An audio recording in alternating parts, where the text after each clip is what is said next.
It seems harder to make a 1 million polygon model. You'd be surprised. Do you know where you add most of your detailing from?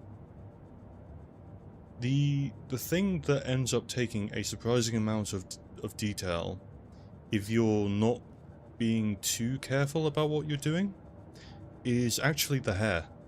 The problem with hair is typically you want to use something like a spline structure, because that gives you something easy to edit. You're basically saying, okay, I've got these 5 points along here, and I want them to either stick up, or maybe stand to the side. I can't really demonstrate on Saga's hair here, but essentially you're using them as a rough shape, and then you're plastering a hair card that will follow that positioning, that spline structure.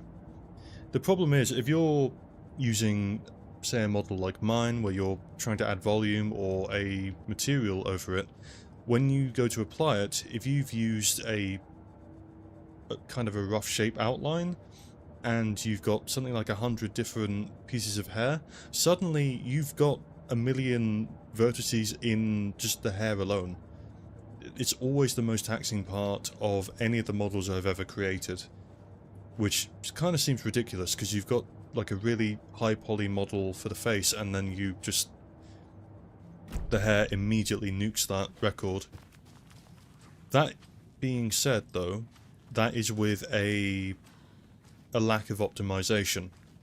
Typically, I mean, I'm no expert at this. I struggle with getting my models down to a suitable level before I can use them, but definitely with the other aspects, you can use certain tools to try and reduce it, but you also have to be careful that you're not accidentally either getting rid of the details or creating a situation where you can't unwrap it, because that's the other issue, is trying to unwrap a model only to find, oh, hold on, I've just messed with all the UV maps. It's a real nightmare. It's why Rapunzel took so long for Disney. Oh yeah, no, the Disney films are, or sorry, no, the DreamWorks films in particular, things like How to Train Your Dragon, they're amazing, partly because of how difficult that kind of process is. Oh, we got a dark spot here. We can come here as Wake, I guess?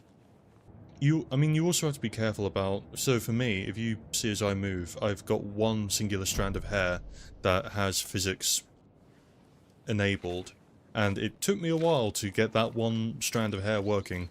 So I can only imagine the pain of, specifically with female characters, of trying to get all of that modelled and working correctly. That would be a nightmare. The other thing is I haven't even added physics for the clothing, which would be another thing entirely. Where did my car go? But yeah, that's typically the most difficult part of trying to reduce the polygon count. At least in my experience, is trying to get the hair down. There are workarounds for it, but that I am still learning. Where is my car? Can I take the school bus? Or the nursing home bus, if you will. If you want to make a 3D video game, make sure to add in the plot. Exactly, everyone has to become Saitama. It's great if you're working on a One Punch Man game. Not so fortunate for everyone else. There are workarounds. You can use, for example, MetaHuman is very good. It's a bit of software developed by Unreal Engine, or Epic Games I should say. But MetaHumans do provide very realistic characters. But no, MetaHuman handles a lot of the more technical outputs. The drawback with it is that you can pretty much only do in a more realistic style, but some of them I wanted to be a bit more animated, or whether that be in an anime format or in, say, something that looks like Arcane. I genuinely can't find a fucking...